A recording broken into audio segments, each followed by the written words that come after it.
د ځنکدن په وخت کې سړی ډېر سخت تږی وي او دا وخت کې دی دا وایي که دا د ټولې دنیا دریابونه زما په دې خوله کې څوک راواچوي نو زما تنده به پې دفن شي. دغه وخت کې شیطان ورته ولاړي او یو لوی کټوره لاس کې نیولې او دې سړي ته وایي چې تو وایه چې دوه خدایان دي نو دا یخې اوبه به درکړي.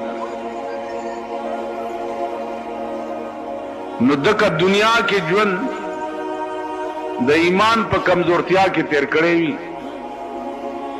نو د هغه وخت کې وایي چې دوه نه درې دي خو دا اوبه راکړه. نو هغه کټوري کې علما لیکي چې اوبه هم نه وي د شیطان پکې متیازې کړي هغه توی کی او ورته وایي چې عمر له مې د بیړه تباه کړه. نو زما عزیزانو عرض دا انکشاف څنګه شوی؟ مولانا تھانوی رحمت الله علیه لیکلی چې یو بزرگ وفات کېده نو لوی لوی علما ورته ناست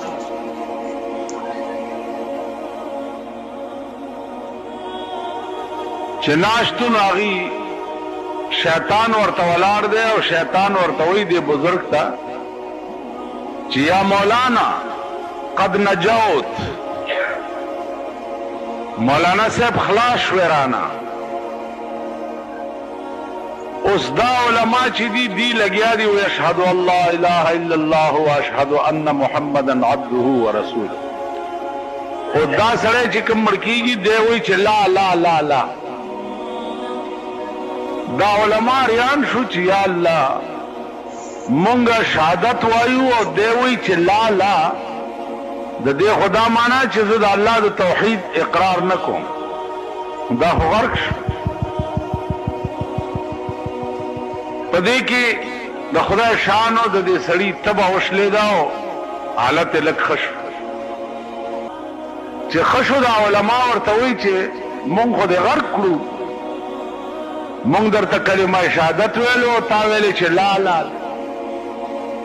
بزرگ ورته وایي چې ما تاسو ته نه وی چې لا لا، تاسو سره جخت شیطان ولاړو. هغه راته وی چې یا مولانا قد نجوت، مولانا خلاص شوی رانا. وی ما هغه ته وی چې لا لا دا خلاص نه یم، مخکې ډېرې مرحلې پاتې.